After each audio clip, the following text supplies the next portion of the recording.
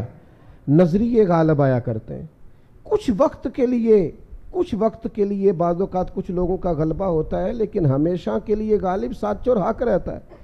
سیدنا امام حسین رضی اللہ تعالیٰ عنہ نے شہادت دی، لیکن وقتی طور پر وہ حکمران رہا، پر قیامت تک جو حکومت ملی ہے وہ حسین ابن علی کو ملی اور آپ ہی کی حکومت رہے گی۔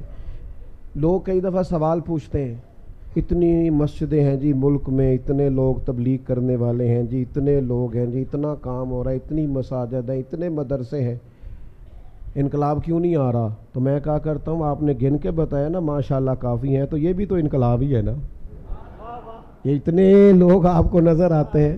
مجھ سے ایک دفعہ ایک صاحب نے پوچھ لیا کہ علماء جو محنت کر رہے ہیں اس کا نتیجہ کیا ہے؟ میں نے کہا آپ کی تو کئی ساری سرکاری اسامیاں خالی ہیں، اور ہمارا حال یہ ہے کہ رمضان میں ہو سکتا ہے کسی حافظ کو قرآن سنانے کے لیے مسجد نہ ملے، یہ نہیں ہو سکتا کسی مسجد کو حافظ نہ ملے۔ تو کام تو ہو رہا ہے، دین کام تو ہو رہا ہے۔ میرے عزیز کمزور نہیں پڑے، نتیجہ اللہ پہ چھوڑے۔ چوتھی بات سنیں، جو اہل فضل ہوتے ہیں نا، ان کا فضل، ان کی عزتیں یہ اللہ تعالیٰ کے فیصلہ کرم پر مبنی ہوتی ہیں، یہ شان لوگوں کی دی ہوئی نہیں ہوتی۔ لوگوں کا اپنا مزاج ہوتا ہے، اپنی طبیعت ہوتی ہے، اور ہم جس زمانے میں رہتے ہیں اس زمانے میں تو ہر آدمی کا، چونکہ ہم جمہوری ملک میں رہتے ہیں، ہر آدمی کا سوچنے کا اینگل بھی اپنا ہے، اپنے حساب سے لوگ سوچتے ہیں۔ اور آپ کسی کی تعریف کر کے دیکھیں کسی کے سامنے، وہ کہے گا یار ساری باتیں ٹھیک ہیں، 99 ٹھیک ہیں، پر وہ ہنسا نہیں میری مرضی کے حساب سے۔ اگر یہ بھی بھئی ایک آدھ کمی تو ویسے بھی رہ جائے گی، انسان ہے، ہمارا مزاج ہوتا ہے۔ یہ مت سمجھا کریں کبھی بھی کہ غلبہ ادھر زیادہ ہو گیا ہے، کثرت ادھر، ہمیشہ کثرت صداقت کی دلیل نہیں ہوتی، اس کو اچھی طرح سمجھ لیں۔ اللہ تعالیٰ جن لوگوں کو اپنے فضل سے بلندیاں عطا کرتا ہے وہ بہرحال ہمیشہ بلند رہتے ہیں۔ اہل فضل کی قدر اپنے دلوں میں ہمیشہ قائم رکھیں۔ حضرت امام علی مقام رضی اللہ تعالیٰ عنہ کے بعد کتنے حکمران آئے؟ ہم سادے لوگ ہیں، شاید ہم سب کے نام نہ بتا سکیں، لیکن امام حسین کے بعد امام زین العابدین کا نام ساری دنیا جانتی ہے۔ ان کے قریب بیٹھنے والوں میں حضرت حسن بصری کا نام سارا زمانہ جانتا ہے۔ حکومتیں آتی جاتی رہتی ہیں، وقتی اقتدار کئی دفعہ بڑا لطف دیتا ہے، اور لوگ جب بات کرتے ہیں تو بڑی پھیل کے کرتے ہیں، اور جب گفتگو کرتے ہیں تو ان کا لب و لہجہ ان کے حاکمانہ انداز کی گواہی دے رہا ہوتا ہے۔ لیکن دنیا میں غالب نظریات ہوا کرتے ہیں، سچائیاں غالب ہوتی ہیں، ایک ترتیب ہوتی ہے حق کہنے والوں کی۔ وقت کا حکمران بھی طواف کعبہ کر رہا تھا، امام زین العابدین بھی کر رہے تھے، فرزق شاعر بھی اسی طواف میں موجود تھا۔ تو اس نے جب دیکھا نا لوگوں کا زیادہ رجحان تو امام زین العابدین کی طرف ہے، تو فرزق کو بلا کے کہنے لگا یہ بندے گنو جو زیادہ ادھر توجہ کرتے ہیں اور میری طرف نہیں دیکھتے، ان کا بعد میں کچھ علاج کرنا ہے۔ بندے گن لیتے ہیں نا، نہیں پتا آپ کو؟ الیکشن کے دنوں میں پتہ کر لیتے ہیں کس کس گلی نے ووٹ نہیں دیے، اگلی بھی بن گئی، اس سے اگلی بھی بن گئی، بیچ والی رہ گئی، انہوں نے ووٹ نہیں دیے تھے، انہوں نے جلسہ نہیں کرایا۔ اس نے کہا یہ سب لوگوں کا ادھر رجحان ہے، حالانکہ حکمران میں ہوں۔ تو بڑا سیانہ تھا وہ شاعر، بازو تھام کے بادشاہ کا ہلا کے کہنے لگا تو لوگوں کی چھوڑ، مجھے تو یوں لگتا ہے جدھر جدھر امام زین العابدین مڑتے حجر اسود کا رخ بھی ادھر ہی ہوتا چلا جا۔ تو یہ جو خدائی انعام ہے ان کا تو کیا کرے گا؟ یہ جو اللہ کی دی ہوئی شان ہے اس کا تو کیا کرے؟ جو اللہ تبارک و تعالی محض اپنے فضل سے کسی کو انعام دیتا اس میں تو کیسے دخل دے گا؟ دوستو یاد رکھنا، کچھ چیزیں ایسی ہوتی ہیں جو محض اللہ کا فضل ہوتی ہیں۔ بعد میں لوگ کہہ دیتے ہیں میں نے بڑی محنت کی، میں نے بڑی جد و جہد، محنتی تو اور بھی بڑے تھے، تجھ پر فضل ہو گیا ہے تو اب ذرا جھکنا سیکھ، اب تو نہ واپس آنا سیکھ۔ اگر دیکھیں نا بہت سارے لوگ ایسے ہوتے ہیں، بہت سارے لوگ بڑے باصلاحیت، لیکن اللہ تعالیٰ کی شان ہوتی ہے، اس نے کس کو کس انداز میں کب نوازنا ہے، یہ اس کا ارادہ کرم ہے۔ باتیں چونکہ عرض کیا تھا زیادہ نہیں کرنی، بات سمیٹنے کی طرف آ رہا ہوں۔ ہم نا بعض اوقات بڑی بات کرنا چاہتے ہیں، اور ہم تو اس زمانے میں رہتے ہیں جس زمانے میں چھوٹی سی بھی کوئی محنت کرنا لگتا ہے تو وہ کہتا ہے میں تو کربلا میں کھڑا ہوں۔ حالانکہ بھائی یہ بڑی آخر کی بات ہے، آپ تھوڑا سا نا قریب کوئی کی مثال دے لیں، ابھی آپ اتنا دور نہیں جائیں، وہ تو بڑا انتہائی اقدام ہے، وہ بڑی آگے کی بات ہے۔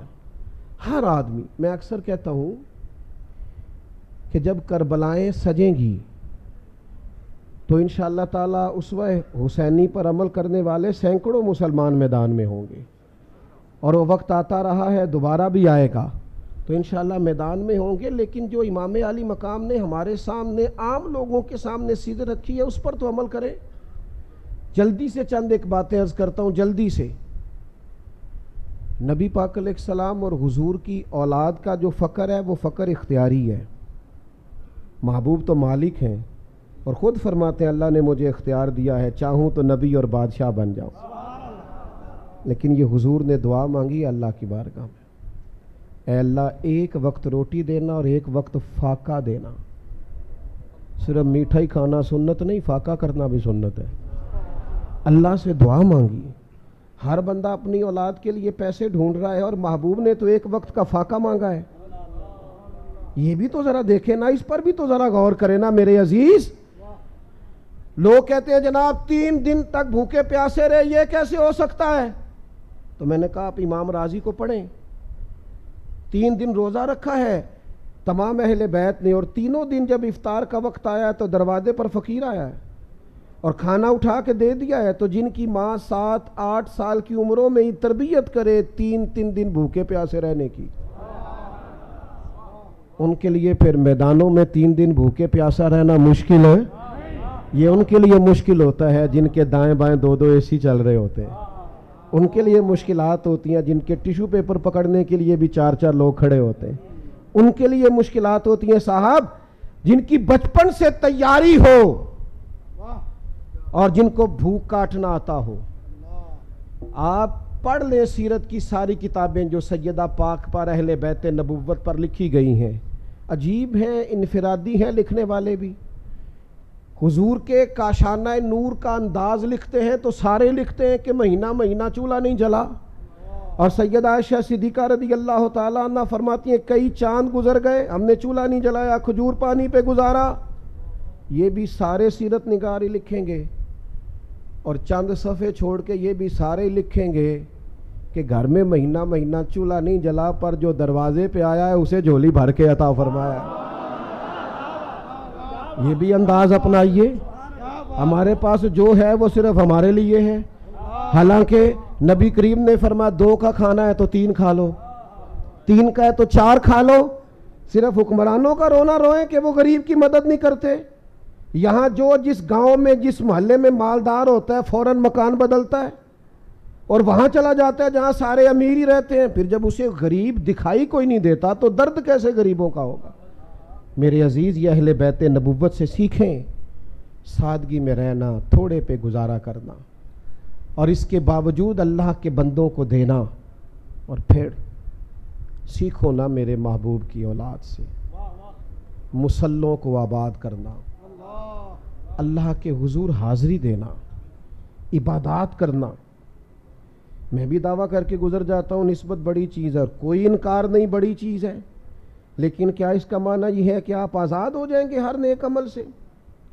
جن کی نسبتیں مضبوط ہوتی ہیں وہ تو زیادہ ذمہ دار ہوتے ہیں۔ سب سیاں رل پانی نو چلیاں، کوئی مڑ سی پھر کے، تو جنہاں نے پھر کے سر تے چایا، یعنی جنہوں نے ذمہ داری اٹھائی ہے، جنہوں نے پھر کے سر تے چایا وہ تے قدم رکھن ڈر ڈر کے۔ آپ کی نسبت زیادہ مضبوط ہے تو آپ کو تو حساس ہونا چاہیے تھا، مستحبات کے معاملے میں بھی آپ کو مضبوط ہونا چاہیے، اور آپ آزادی کی بات کر رہے ہیں۔ 9-10 محرم کی درمیانی رات ابن زیاد نے کہا حسین ابن علی 2 ہی باتیں ہیں، یا بیعت ہوگی یا جنگ ہوگی، تو امام نے فرمایا صبح بتائیں گے۔ حضرت عباس عرض کرنے لگے بھائی جان آپ کا فیصلہ تو مجھے پتہ ہی ہے، تو صبح بتانے کا کیا مطلب ہوا؟ ابھی بتا دیتے کہ ہمیں بیعت نہیں کرنا، جنگ ہی کرنا ہے۔ تو امام فرمانے لگے عباس صاحب کا کیا خیال ہے؟ سوچنے کے لیے ٹائم مانگا ہے۔ کہا حضور پھر کس لیے؟ تو نوجوانوں یہ آپ نے یاد رکھنا ہے۔ امام فرمانے لگے عباس تجھے پتہ ہے نا حسین کو سجدوں سے بڑا پیار ہے، سجدوں سے بڑا پیار۔ اللہ کرے اس قوم کو سجدوں سے بھی پیار ہو، تلاوت قرآن مجید کی بھی انہیں لذت نصیب ہو۔ کہا تجھے پتہ ہے نا سجدوں سے؟ میں نے تو ایک رات کا اس لیے کہا ہے کہ ذرا رج کے سجدہ کروں اپنے رب۔ ہاں جنگیں اچھی تدبیر سے لڑی جاتی ہیں، اسلحہ مضبوط ہونا چاہیے، صف بندی اعلیٰ کریں گے تو کام چلے گا، لیکن بدر کی ساری رات اللہ سے دعا مانگنا یہ بھی میرے رسول پاک کا طریقہ ہے۔ آپ کو اللہ کی مدد اور تائید کو بھی طلب کر۔ سنیں جی سنیں، اللہ آپ کو جزا دے۔ بات ختم کرنے لگا ہوں دوستو، مضبوط جب لوگوں کا مسلح ہوتا ہے، عبادتیں یہ آپ مسلح سے جڑ جاتے ہیں، روحانی ترقی ہوتی ہے تو پھر دیانتداری بھی پیدا ہوتی ہے، پھر لقمہ حرام سے بھی انسان بچتا ہے، پھر جب وہ عبادات کی طرف بڑھتا ہے تو اس کی طبیعت کے اندر بعض چیزوں سے ویسے ہی کراہت پیدا ہو جاتی۔ تو امام علی مقام سے سیکھیں۔ جب آپ شہید ہو گئے تو حضرت عبداللہ ابن عمر نے فرمایا ظالموں تم نے اسے شہید کیا ہے جو کثرت سے نفل پڑھنے والے تھے، کثرت سے روزے رکھنے والے تھے نفلی۔ اپنی طبیعت میں اہل بیت نبوت کی سادگی کو لائیں، اس مروت کو لائیں۔ اور پھر آخری بات یہ ہے کہ یزید فاسق و فاجر تھا، تو امام علی مقام نے فرمایا سب کچھ کٹ سکتا ہے، ظالم کا ساتھ نہیں دیا جا سکتا۔ ہم تو تھوڑی تھوڑی چیزیں حاصل کرنے کے لیے، بالکل تھوڑے نفع کے لیے بھی ہمارے ارد گرد ظالم ہوتے ہیں۔ ہم جرت مند نہیں، اپنے قبیلے میں بھی حق نہیں کہتے، دوستوں کے بیچ بھی یہ چھوٹی چھوٹی بات ہوتی ہے، چھوٹی چھوٹی پر ہم ڈرتے ہیں میرا نام نہ لگ جائے۔ وہ ایک دوستوں میں فیملی میں ایک جگہ ایک بچے کو آپریشن تھا، کچھ مشورہ دے رہے تھے نہیں کرانا، کچھ دے رہے تھے کرانا ہے، تو ایک صاحب میرے کان میں کہنے لگے میں میڈیکل سے، رکیں جی بات سنیں، ایک دوست میرے کان میں کہنے لگے میڈیکل سے وابستہ ہونا آپریشن ہی ہے، تو میں نے کہا مشورہ کیوں نہیں دیتے؟ کہنے لگے پھر میرا نام نہ لگ جائے، اور میں نے کہا یار تو میرا نام لے دے۔ کیا مطلب؟ حدیث پاک میں موجود ہے، سرور کائنات علیہ السلام نے فرمایا ہے اللہ تعالیٰ قیامت کے دن ایک شخص سے کہے گا فلاں جگہ حق بات کہنی تھی تو نے کیوں نہیں کہی؟ تو عرض کرے گا مالک میں لوگوں سے ڈر گیا تھا، تو رب فرمائے گا میرا زیادہ حق تھا کہ تو مجھ سے ڈرتا، حق تو میرا بنتا تھا تو لوگوں سے ڈرتا رہا۔ میرے عزیز سب سے پہلے گھر سے بات شروع کریں، گھر میں تو خیر کہنا شروع کریں، حق کہنا شروع کریں، قبیلے میں تو کہنا شروع کریں، اپنے دوستوں کی محفل میں تو آپ اس بات کا اعادہ کریں کہ یہ ٹھیک ہے یہ غلط ہے۔ ہم تو صرف چاہتے ہیں کہ ہم گڈ بک میں رہیں ساری دنیا کی، حالانکہ یجاہدون فی سبیل اللہ ولا یخافون لومۃ لائم ذالک فضل اللہ یؤتیہ من یشاء۔ اللہ کے بندے پرواہ نہیں کرتے اگر لوگ ان کی ملامت بھی کریں، وہ اللہ کے راستے میں جہاد کرتے رہتے ہیں۔ یہ جو وہ پرواہ نہیں کرتے یہ ان پر اللہ کا فضل ہے، اور اللہ یہ فضل جسے چاہتا ہے اسے عطا کرتا ہے۔ دعا ہے اللہ تعالیٰ رضوی صاحب کی والدہ مرحومہ کے حق میں فضل و احسان والا فیصلہ فرمائے، اتنے سارے احباب جو تشریف لائے ایک ایک پہ اللہ فضل فرمائے، وما علینا الا البلاغ۔